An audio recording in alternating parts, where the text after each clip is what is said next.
તો hello guys, good morning, જય શ્રી કૃષ્ણ, રાધે રાધે. કેમ છો બધા? મજામાં ને? તો સ્વાગત છે તમારું આજના એક નવા વિડીયોમાં. તો આજે છે દિવસ 11મો આપણા વેઇટ લોસનો. 1 મહિનાનો જે આપણે કોર્સ કરીએ છીએ, મતલબ 1 મહિનાનો જે આપણે ચેલેન્જ કરીએ છીએ, એમાં 11મો દિવસ છે આજે આપણો. અને જો રોજ હું તમને જ કહેતી હોય, પણ આજે મારાથી જ ભૂલાઈ ગયું સાંજે વરિયાળી પલાળવાનું. તો કંઈ વાંધો નહીં, સ્કીપ નથી કરવાનું. પણ આપણે જો પાણી ઉકળવા મૂક્યું છે ને, એમાં જ આપણે છે ને 1 ચમચી જેટલું આપણે વરિયાળી એડ કરી દઈશું. બરાબર ઉકળી જાય ને ત્યાં સુધી, બરાબર છે. અને પછી જીરું તમને નહોતું ભાવતું, બરાબર છે, પણ વરિયાળી તો આપણને ભાવે જ, મુખવાસમાં હોય, નોર્મલી આપણે એમને પણ ખાતા હોઈએ. તો પાણી ગાળ્યા પછી જે વરિયાળી વધે ને, એ ચાવીને ખાઈ જવાની, બરાબર. જો પાણી ગરમ મૂકી દીધું છે સરસ. અને આ બાજુ મેં રાજમા, આજે બપોરે રાજમા અને ભાત બનવાના છે. તો રાજમા બાફવા પણ મૂકી દીધા છે અને બફાઈ ગયું છે. તો ચાલો હું તમને થોડુંક બતાવું. મારું થોડું ઘણું કામ પણ પતી ગયું છે ઓલમોસ્ટ બધું. તો સર ક્લીન કરી દીધું છે બધું, કચરા પોતા બી થઈ ગયા છે. અને કપડાં પણ મેં ધોઈ નાખ્યા છે. બહારનું જે છે, અત્યારે વાગ્યા છે 5:45. જો કપડાં બી ધોઈ નાખ્યા છે. સરસ એવું ઠંડુ, બહુ નહીં કહેવાય એવું વાતાવરણ છે. થોડી એવી ઠંડી છે પણ વાંધો નથી. પણ આ જો મારો ટેરેસનો ભાગ છે અને મસ્ત. અને સામે સુરત દાદા ઉગે ને એટલે મને દેખાય. તો સુરત દાદાના દર્શન પણ મને છે ને સવારમાં સારા એવા થઈ જાય. અને આ બાજુ જોજો, મારા માધુભાઈ ને એના પપ્પા સૂતા છે.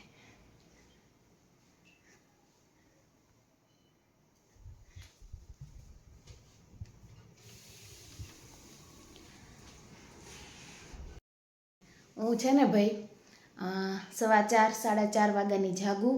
ઓલમોસ્ટ બધું કામ પતાવી દઉં અને પછી રસોઈ ને પાણી ને એવું બધું લઈને પીવું. નાહી ધોઈને દીવાબત્તી કમ્પ્લેટ બધું કામ થઈ ગયું છે.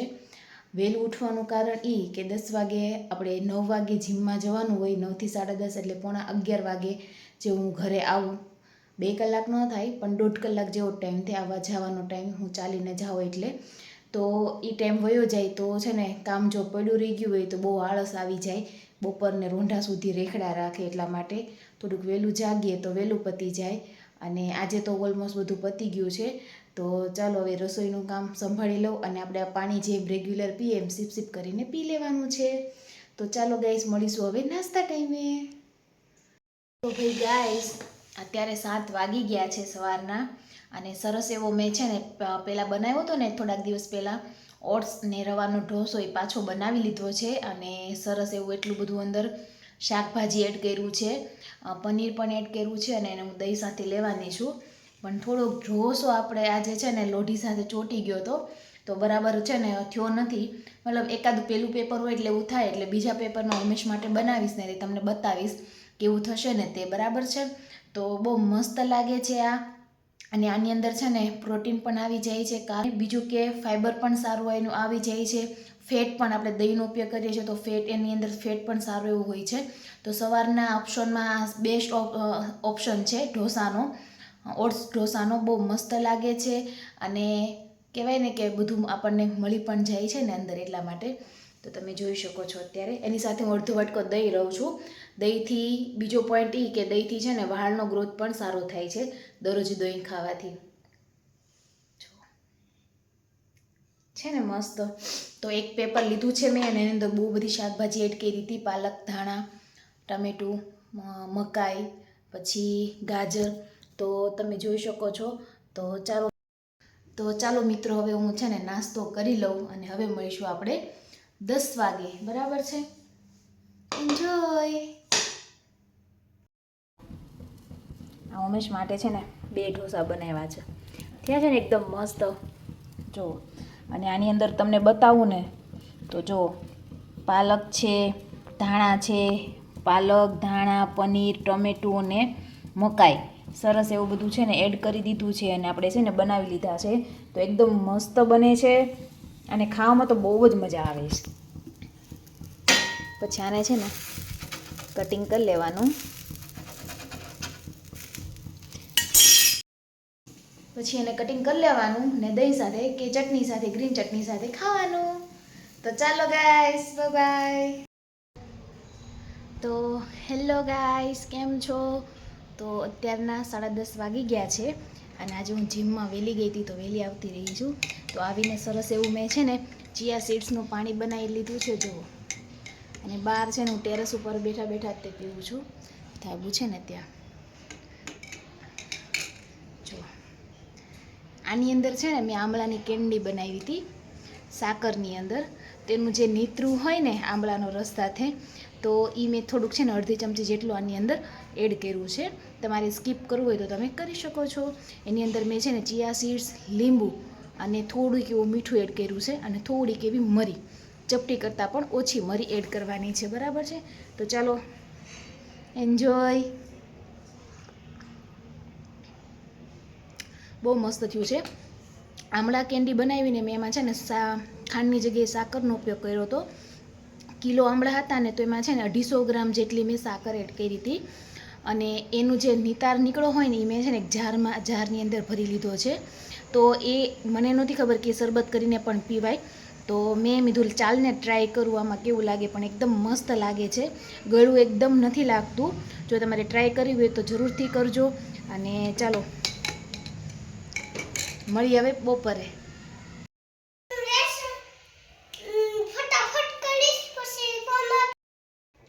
તો હાલો ગાઈસ, તો અત્યારે છે ને બપોરના 12 વાગી ગયા છે અને થોડું ઘણું છે ને રણ વિખેર બધું થઈ ગયું છે. માધુભાઈ રમતા હોય એટલે ખાઈને પછી હું બધું સરખું કરી લઈશ. પણ અત્યારે જમવાનો ટાઈમ થઈ ગયો છે, 12:30 જેવું થઈ ગયું. તો એટલે બધું લાવો પહેલાં જમી લઉં.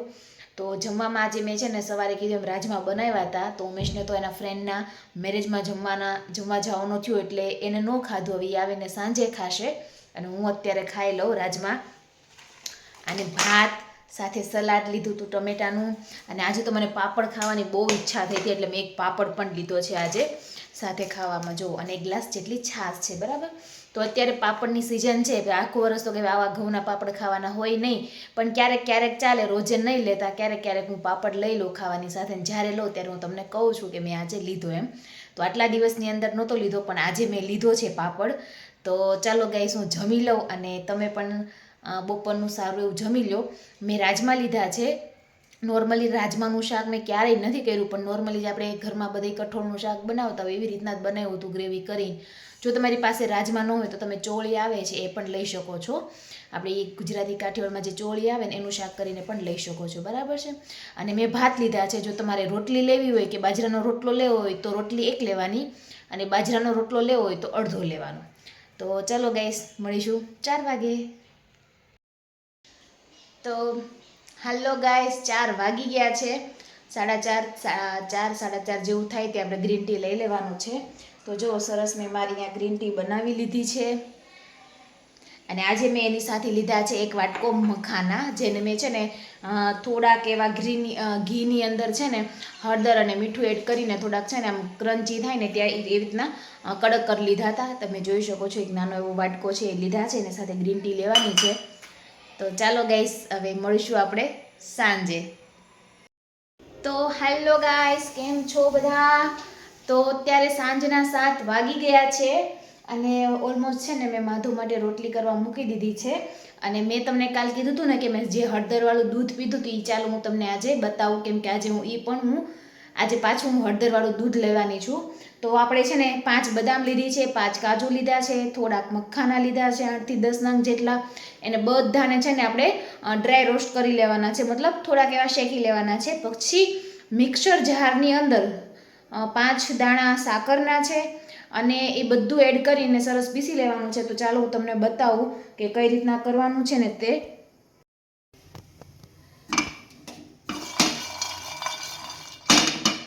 પાંચ બદામ,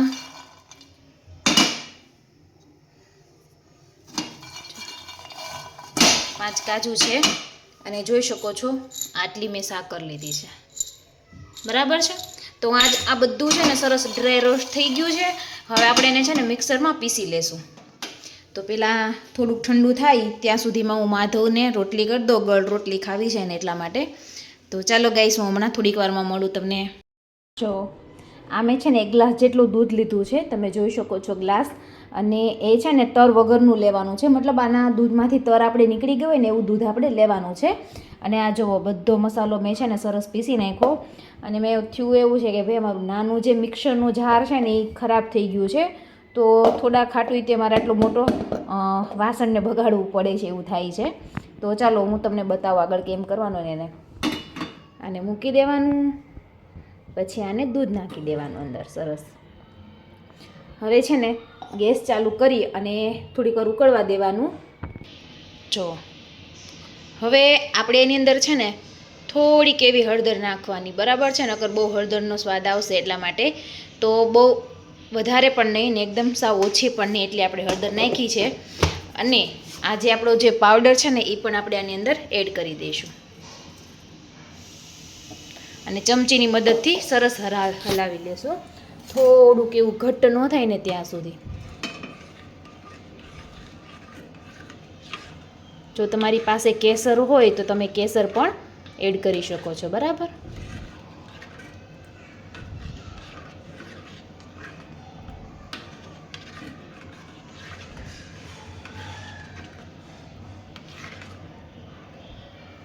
હવે આને છે ને થોડીક વાર ઉકળવા દેવાનું છે, ઘટ્ટ થાય ને ત્યાં સુધી. પછી આપણે પીવાનું છે, પીવામાં લેવાનું છે.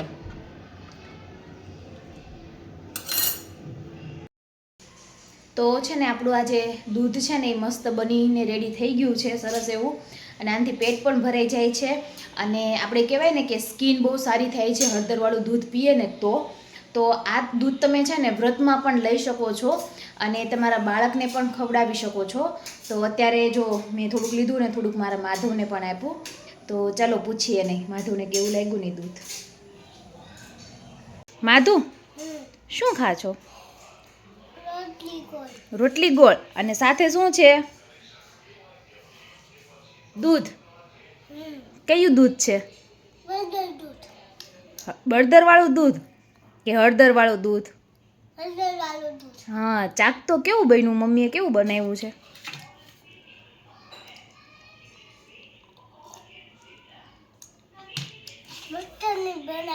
મસ્તનું બનાવ્યું છે. હળદર વાળું દૂધ પીએ તો શું થાય? શું મટી જાય? હા, તો મિત્રોને કહેજો કે હળદરવાળું દૂધ પીજો. કે હેલો મિત્રો, તમે હળદરવાળું દૂધ પીજો. બોલ તો. મારે હામું જોઈને બેજે. તો સરસ એવું મસ્તનું આપણું દૂધ બનીને રેડી છે, તમે જોઈ શકો છો. અને તમે માધવનો પણ રિવ્યૂ લીધો. જો તમારું બાળક હળદરવાળું દૂધ ના પીતું હોય તો તમે આ રીતના આપશો તો આરામથી પી લેશે. પ્લસ જો તમારે ઉધરસ કેવું હોય તો તમારે એની અંદર સાકર નહીં નાખવાની. અને તમે જોઈ શકો છો કે આપણે એક મોટા ગ્લાસની અંદર 5 થી 6 જે દાણા સાકર હોય ને એ જ એડ કર્યા હતા. તો તમને એવું લાગશે નહીં કે આ ગળું છે, પણ શું કહેવાય જે મોળા જેવો ટેસ્ટ હોય ને એ ન આવે એટલા માટે. તો ચાલો એન્જોય કરું. અને આ તમે વ્રતમાં પણ લઈ શકો છો આ દૂધ બનાવીને. તો ચાલો મિત્રો મળીશું હવે શું આ ટાઈમે. તો ગાઈસ અત્યારે સૂવાનો ટાઈમ થઈ ગયો છે અને સૂવાના ટાઈમે આપણે જે નોર્મલી ગરમ પાણી લઈએ છીએ તે, અને મેં ઘણા લોકોને તજનું પાણી, મતલબ રીલ્સમાં તજનું પાણી બતાવ્યું છે, એ પણ લઈ શકો છો. જે લોકોને ગરમ પડતું હોય તો તમારે છે ને નોર્મલી આવી રીતના સતપ કરીને પી લેવાનું, બરાબર. ઘણા લોકો કેવું કરે ખબર, શિયાળાની અંદર જ્યારે પાણી પીવે ને દિવસ દરમિયાન ત્યારે થોડું થોડું સતપ કરી લે. હું એવું નથી કરતી, ઘણા લોકો એવું કરતા હોય છે. તો તમને એ અનુકૂળ આવે તો એ પણ કરી શકો, બરાબર છે. નહીંતર આપણે સવારે જાગીએ ત્યારે અને સુવા ટાઈમે જે સતપ પાણી પીએ છે એ નોર્મલી તમે પીવો તો પણ ચાલશે. તો ભાઈ મારું સતપ એવું પાણી સરસ એવું થઈ ગયું છે. અને નોર્મલી, અને તમે જોજો ઘણા લોકો એવું કહેતા હોય કે અમને કબજિયાતની પ્રોબ્લેમ છે, પણ તમે થોડીક કસરત સ્ટાર્ટ કરશો ને એટલે તમને આ જે પ્રોબ્લેમ છે ને એ ઓટોમેટિકલી છે ને ગાયબ થઈ જશે. બીજું કોઈ રીઝન હોતું નથી કબજિયાતનું. ઘણી વખત બધા કહેતા હોય કે બહુ દવા કરીએ, બહુ આ કરીએ, શું કરવું. નોર્મલી તમે છે ને કન્ટિન્યુ તમારા જીવનની અંદર કસરતને છે ને એમ કહેવાય ને નિયમ બનાવી લેજો કે કલાક 1.5 કલાક. મને બી કબજિયાત જેવી પ્રોબ્લેમ થોડીક ઘણી હતી પહેલાં, પણ અત્યારે હું જીમમાં જાઉં છું તો 1.5 કલાકનું જે વર્કઆઉટ કરતા હોય આપણે, તો એ દરમિયાન અત્યારે મને કબજિયાત જેવું કંઈ છે નહીં. તો એનો એવું તારણ નીકળે ખરી કે ચાલવાથી કે કોઈ બી વસ્તુ કસરત યોગા કરવાથી તો સારું એવું આપણે છે ને બોડીની અંદર સારું એવું રિઝલ્ટ મળે છે અને આ કબજિયાત જેવી પ્રોબ્લેમમાંથી પણ રાહત મળે છે. તો તમે ટ્રાય કરી શકો. જે લોકોને કબજિયાત હોય નિયમ બનાવી લેવાનો, કન્ટિન્યુ નિયમ પ્રમાણે કરશો એટલે આરામથી તમારું કબજિયાત છે એ પણ સારું થઈ જશે. તો હાલો ગઈ, હવે ગયા સુવાનો ટાઈમ થઈ ગયો છે અને સૂઈ જઈએ. સવારના 4 વાગ્યાના જાગતા હોય એટલે અત્યારે તો ઇનફ થઈ જાય, 10 વાગે ને તો ઊંઘ આવવા જ મળે. તો ચાલો મિત્રો, હવે મળીશું નવા કાલના વિડીયોમાં. અને કાલ 11 છે તો હું એક દિવસ અગાઉ વિચારતી હતી કે હું બતાવું, પણ 11 આવી પણ ગઈ તો આઈડિયા ન રહ્યો. તો કંઈ વાંધો નહીં, હું કાલનો જે વિડીયો બતાવું વ્રત આપણે 11નો, એ તમે જો આવતી 11 આવે ત્યારે પણ એને ફોલો કરી શકો. બરાબર. નોર્મલી મેં મારી ગ્રુપમાં ઇન્સ્ટાગ્રામ જે છે, ઇન્સ્ટાગ્રામનું ગ્રુપ, એની અંદર તો મેં ચાર્ટ લખીને મોકલી દીધો છે અને વોટ્સઅપ ગ્રુપમાં પણ શેર કરી દઉં છું. તો એ પરથી ઘણા લોકોને આઈડિયા આવી ગયા હશે કે અમારે કાલ ઉપવાસ છે તો શું ખાવું કે શું નહીં ને એ. તો ચાલો ગાઈસ, હવે મળીશું કાલના વિડીયોમાં. તો બધાને જય શ્રી કૃષ્ણ અને રાધે રાધે. આવજો. C you.